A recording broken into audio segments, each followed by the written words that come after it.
You don't have to get them in on it because they probably would rather not. Mm-hmm. But at least some kind of it should be working. Michelle, would you open that for him? Yeah. So I got him on me. So my start here is late. What I would have done this morning is I'd have given you the paperwork. I'd have took you around the facility. I'd have introduced you to whomever. Most of you see, we are a global program, which I think you want to know that, because we are global, which is 22 countries, which makes you feel good if you're going to put your time in to being a professional. The better side is our program is set up for 1 year, that you follow our practice logs, you follow our, whether it's trip planning, whether it's nighttime driving, whether it's weather driving, whatever the driving is, we're going to give you prescribed timelines, and we're going to help you understand downhill, uphill, how to get from point A to point B. You're not going to have as many hazards, and that's really what I want to get across to you. You're having an opportunity at the end of 1 year to become a 2-year experienced driver. That's huge upside, because now your rate goes to 2 years and you've got 1 year of experience. So our hope is that you find us attractive enough at the end of the 1 year to stay with us for 2 years, 3 years. Why? Because everybody has the aspiration to do their own business. It takes a particular moxie. It takes a lot of understanding to do your own business. But God bless you if you get that far. Let us be how you learn to do that. We'll get 3 years. That's fine. Because you end up, we have folks that have left and come back because of the same reason. We also have folks that have gotten a brand new truck from us. After the truck gets ready to be turned in, they go, hey, I want to do my own thing. I want to be an owner-operator. Because the guy's here. He works here now. I'll introduce you to him. He now is in his 13th year with us. He owns his original truck that he got from us brand new, and he's still driving it. And he now is an owner-operator. He still parks here. Everybody knows him. Everybody trusts him. He gets continuous work. He's all 5 weeks out of the year, his own time. It's on his deal. But he matured. You guys have a chance to mature as a professional driver. Coach and I, we did it the way you just described. Somebody showed us how to drive, we started driving. And by the luck of the draw, we didn't hit anything because we were already doing something called the Smith system. We didn't necessarily have a label to it, but our instincts started to take over. And that's the only thing you're measured by. That's your only thing that you're worth, Jim, is your MVR being clean. We're going to talk about the CSA, which is just like your credit score. It's our driver's report card. We are measured by our incidents, accidents, our weigh station activity, our clean bill of health when we have a DOT roadside inspection. Your number with your company and your name is associated with that particular DOT inspection. You want it to be good because that represents you. That represents me when I'm getting weigh station. Today you didn't start the way I'd like you to. It's not your fault, it's my fault. I have you do a paper log. Hyro does a paper log every morning, just like he's on the road driving. Why? So that when your e-logs ever go down, you don't even care. You just go right into your paper log. It doesn't even bother you. It's not like, what's that like? And we've got guys that have walked in and they see the sign that says weigh station. Their e-log went out 5 hours ago. And they were like, I'm almost done, I'll make it. Weigh station, come in. Driver, let me see your paperwork. Driver, let me see your e-log. Go over here, out of service, driver. Done. Your reputation gets tainted. Now Michelle didn't do the right thing that day. Huh, I thought Michelle was better than that. And that's exactly how it goes. You don't do anything about your reputation. I do, meaning other people do. It's your character that you control. His character. He will ask me questions. I want you to ask us questions. I can't help you if I don't know what you're thinking. Hyro, what's the first thing that we learned? What do you see? I need to know what you see when we're driving a truck. I need to know what you see when we're driving a truck. Because what I see might be different than what you see. But I gotta get you seeing the same 5 things that I want you to see. And it's called the Smith system. You're going to hear it. Today's supposed to be the day that I just kind of like introduce it to you. So it's The first one is aim high in your steering. So we're going to look down as far as we can to see what could be happening to us. What is the road offering me today? Is it trouble? Do I understand what I'm getting ready to do? Is it nighttime? Can I only see as far as my headlights go, or is it daytime? So my aim high is different in every case. How fast do we walk, Michelle? About 2 or 3 miles an hour. So, Jim, how do we have to look at 2 or 3 miles an hour? I can look down all I want. When I'm driving 65 miles an hour, if I'm a cheetah, how does a cheetah look? They're looking out because they're zooming. They're looking at that prey and they're getting at it. You're getting at it at 68, 72 miles an hour. You're getting at it. So you have to become accustomed to that type of information. Here it comes, as opposed to walking or jogging or cycling. Now, some of the activities I do, Coach, are we take a point, like I'll start over by the Penske shop where you saw today, and I'll have you walk from there to a trailer. I'll say, how long did that take you? What did you notice during that time? Then I'll have you take a bicycle, and I'll have you bicycle over to that.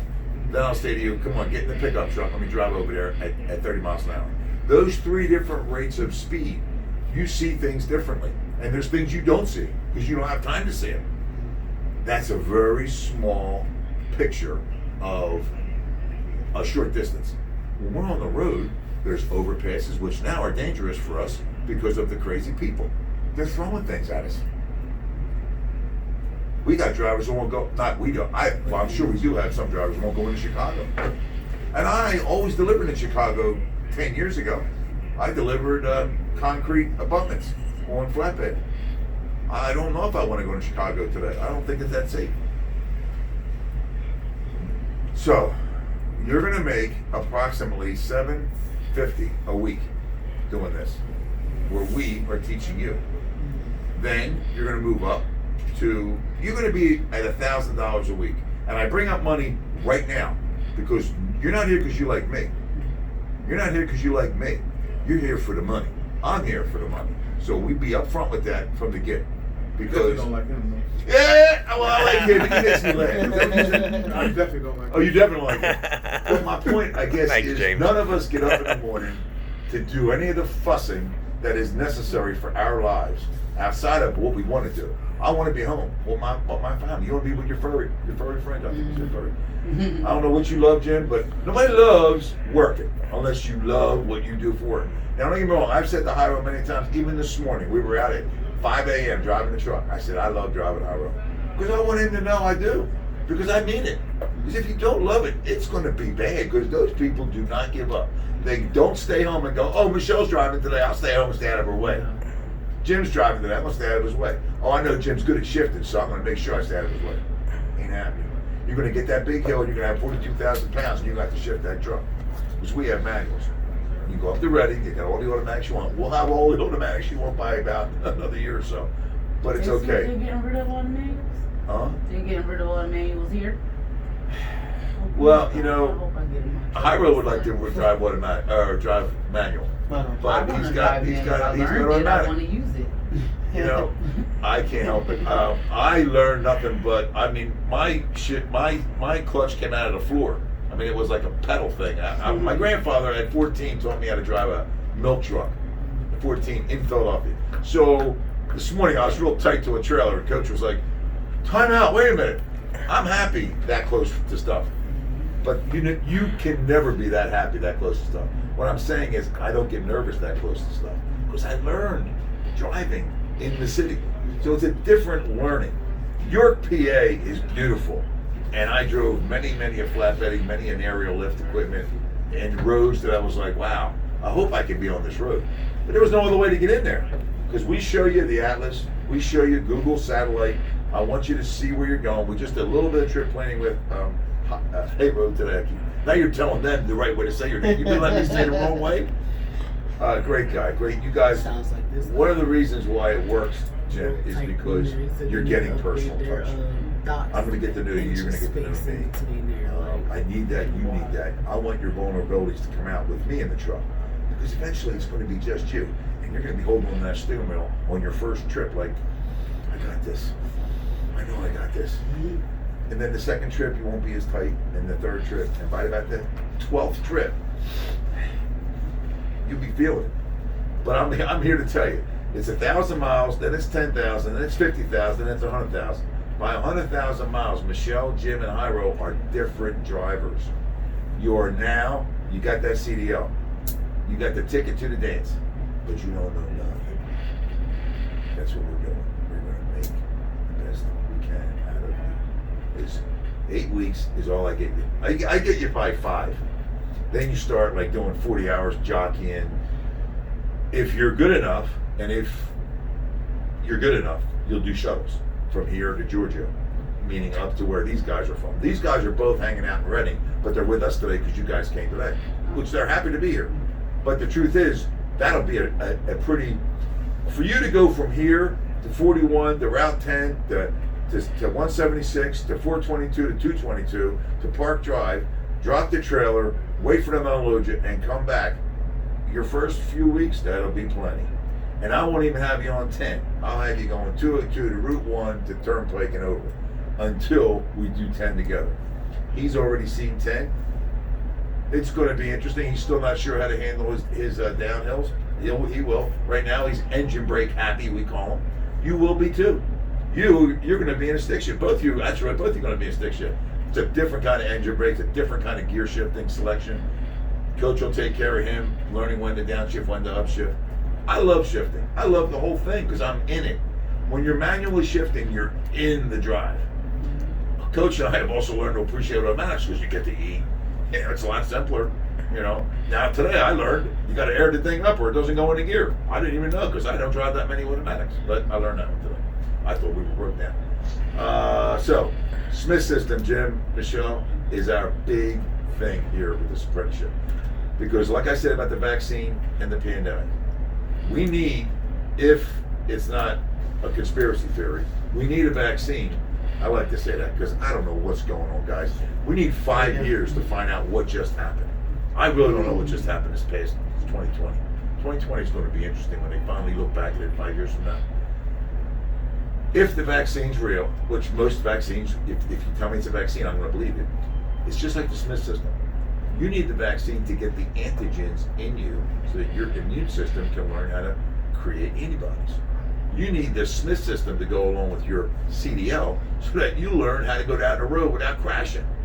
That is our vaccine. They use this at First Transit, dark public transportation down in Delaware. So I've had this class. did you do it? I So, Michelle, you set yourself up.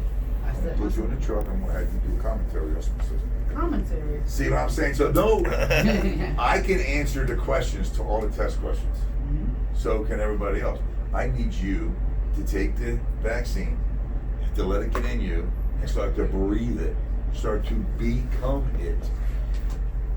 I said to Hyro, I'm going to say it to Jim, I'm going to say it to Michelle, when you get tired of doing our work, it's because you're looking ahead.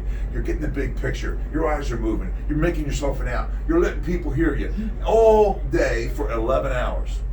And you got 14-hour days. They're long days. So first thing we got to do is build up your driving stamina. He just had his first nighttime and I drove. And I know his eyes were bouncing around. And we're looking. Just doing it the first time, especially in a manual. I got to get you to do Smith system and you're looking for the right gear. And you're trying to remember your left leg. First thing I say to you is control your left leg. I'm always saying, control the left leg. Control the left leg. Then I got to get you to look at the RPM. Then I got to get you to look at the speedometer. Then I got to get you to we're going up a hill. Stay in that gear. Hold that gear. Hold that gear. Oh my gosh. Smith system goes right out the window. And I keep saying, what are you seeing? What are you seeing, Michelle? Stop hollering at me. I'm not hollering at you, Michelle. You are having a fight in here. And I can't help you. I just have to sit there and wait for you. Calm down. Breathe, Michelle. Breathe, Jim. Breathe, guys. Because that shifter will own you. And I have to help you through that. And we'll do it in the yard. We've learned that we don't put you on the road first 4 weeks. We'll back up a lot. We'll back up to infinitum. And then finally, I'll get tired of being in the yard and I'll say, let's take a ride. And I'll have you shift. And believe me, I can shift up to 6th gear and I barely move that RPM gauge. So once we start moving and now we got to get up to some speed, we will do progressive shifting. Then there is professional shifting. And they're two different things, and I don't want to get into professional shifting because it'll confuse you. But you will love manual shifting if I can get you on my side. You gotta learn to love me and hate me at the same time, because the battle won't be me.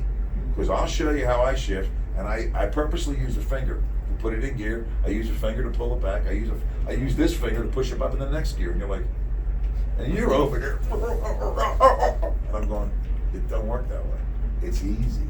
The truck is the brute. You are the brain. It's the same all the way around. So, this second page, the first page tells you who we are. We are Michael Luthner, was a driver here at CF Logistics for quite a while, and he was a very good driver. This is actually his Smith System evaluation in 2004, and he just was a great guy. I never knew him, but he did the truck driving credo. Lived by it. Would always get up out of bed and be on time for his first stop, because he knew that was how the day should be run. Get to the first stop on time, and then if you can't control the rest of the day, so be it. But it won't be because you started out late. Jim, the truck will not make up the time. You know, a lot of guys like to go fast in a car to get where they're going. They think they're going to get there faster. You might get there 3 minutes, 5 minutes faster. The truck will never do that. So once you're late, you're late. And at that point, all you're doing is stressing yourself out. And now your Smith System stuff, now your shifting gets all crazy because you're stressed. So I will show you, we just did a little bit of trip planning today. I will show you how to say, we're going to Milton, PA. Where do you live? Philadelphia. So from Philadelphia, you have to come here to get your truck. We're going to figure out, if you have to be at Milton at 5 a.m., let's just pick this. What's your zip in Philly? 19121. So you're near Roxborough. You're near 121. You're near Fairmount. Yeah. I got you. Because I used to route all in Philly, Camden, Wilmington. That was my territory, the whole tri-state city thing. So from there to here, I'm going to tell you it's about 50 minutes. 50 to 60 minutes. So that's your first number. And I don't know what you do when you wake up. Do you shower? Do you shave? Do you do this? Do you do that? So that's you. Me, I had to be with these guys at 5 a.m.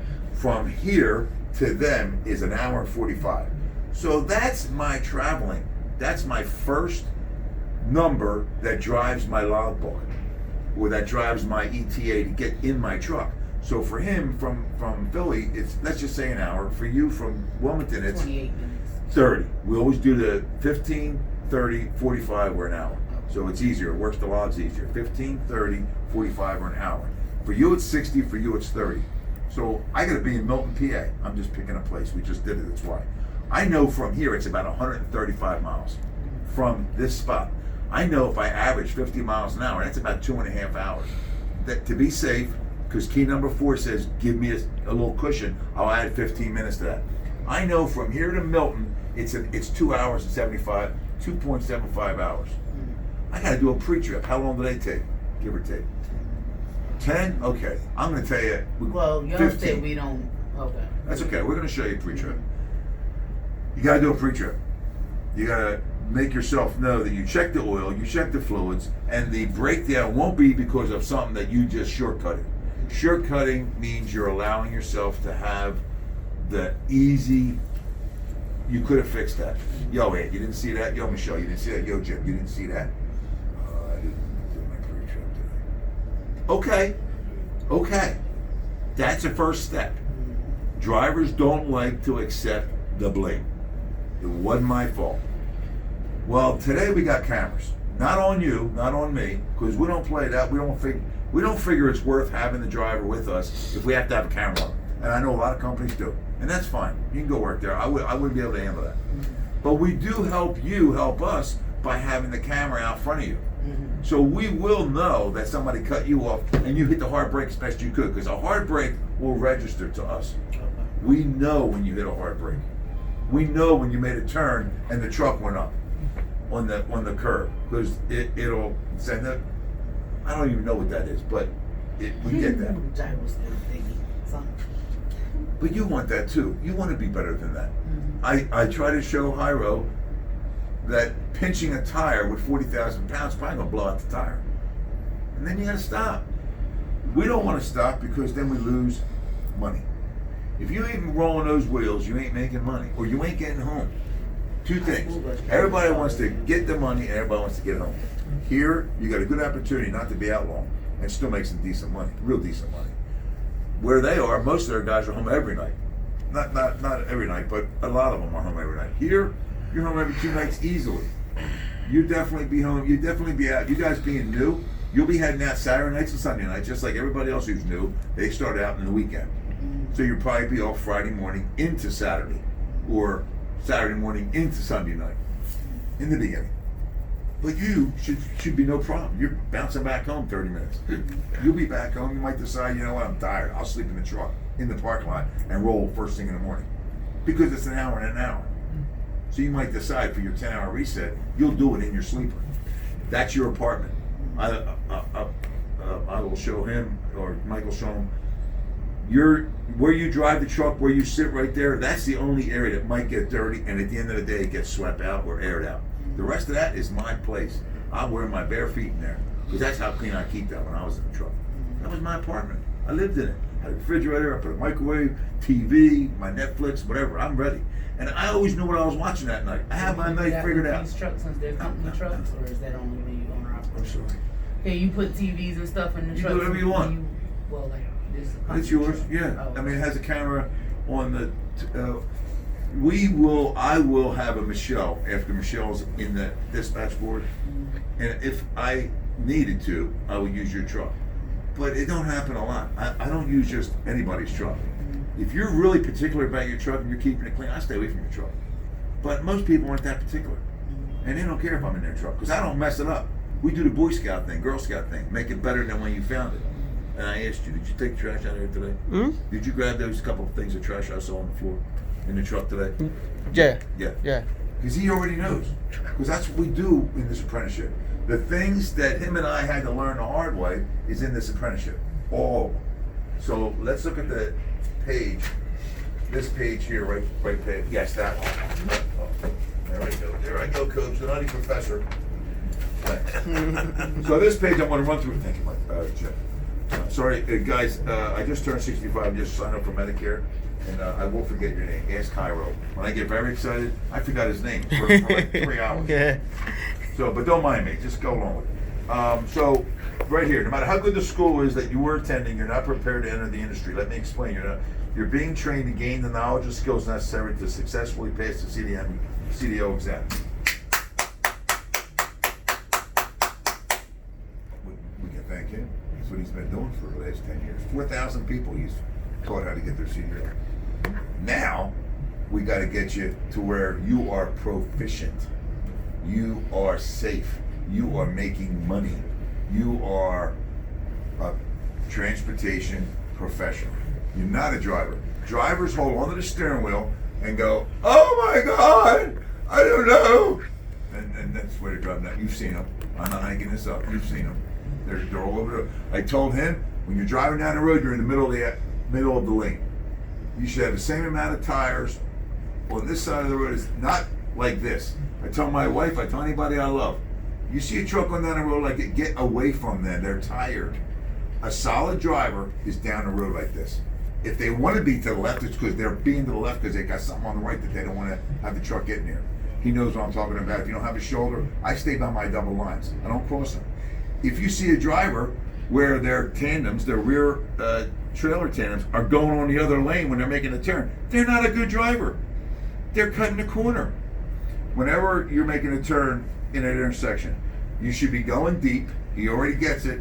Make your turn at the last second, and you're squaring that corner off. Nobody should be afraid when they're on that corner parked there. If they're parked behind the line they're supposed to be, because you should be able to make that turn. And if you can't, Michelle, what do?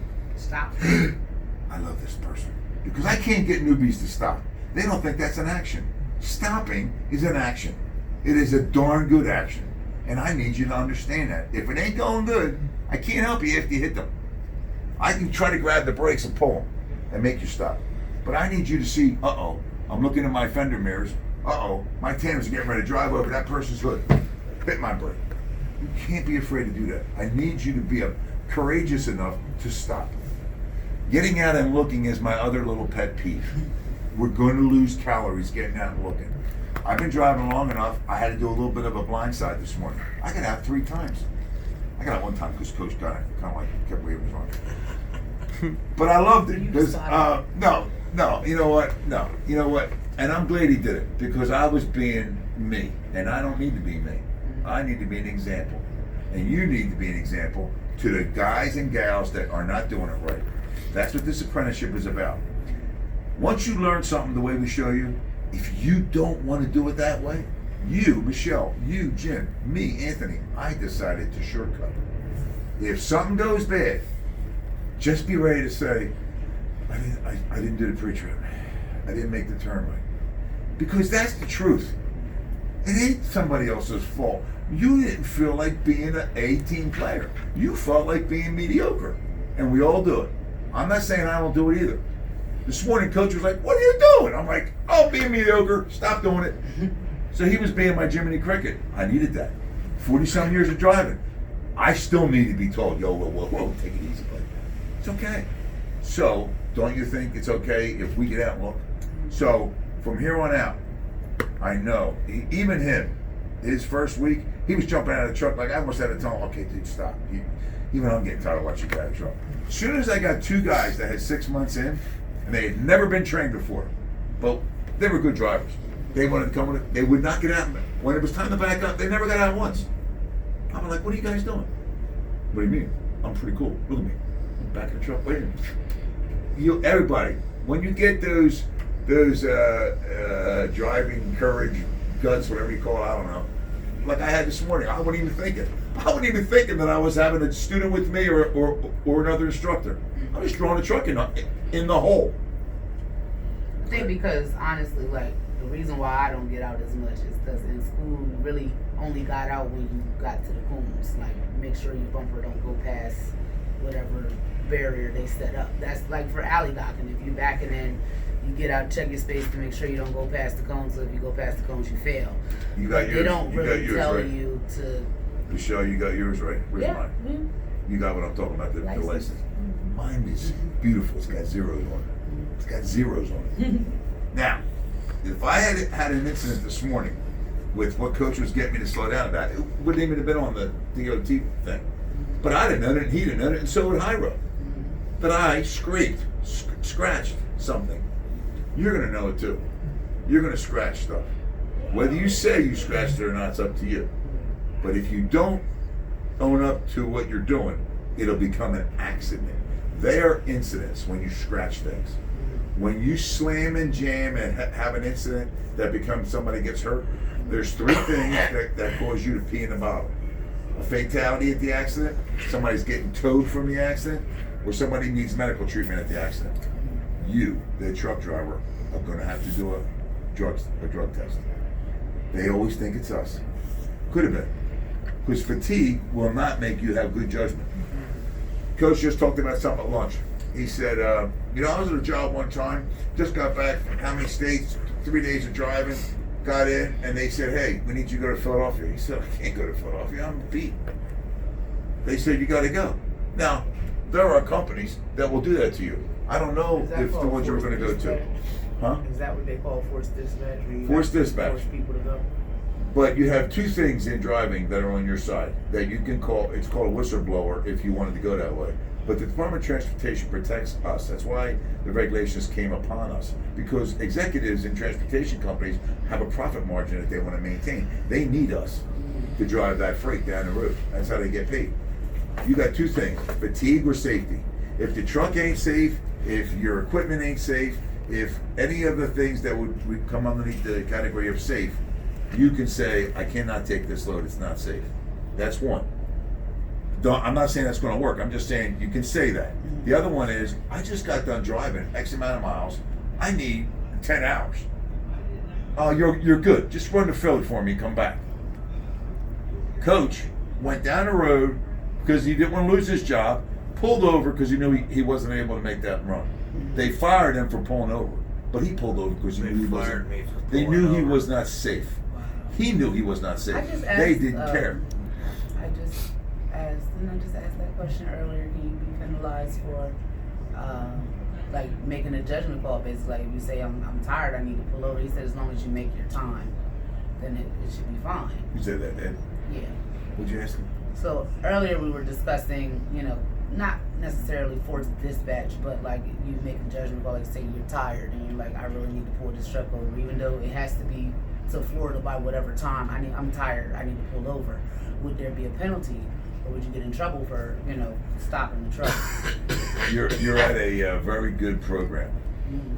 You need to call and say, hey, wait, the lines are moving, everything's moving, whatever. I am not safe on the road. Mm. Great. You're gonna probably do a 2 and 8, where you would do a split sleeper berth, and you're gonna get a 2-hour nap, You said earlier. Okay. and then you're gonna roll again. And we're gonna make a phone call and tell them you're running behind. Okay. That's how we roll, and that is the only company you want to work with. You said most companies don't do that. They Nah, I'm not gonna say that because I don't know, but What I happened- know. What happened when he fired you?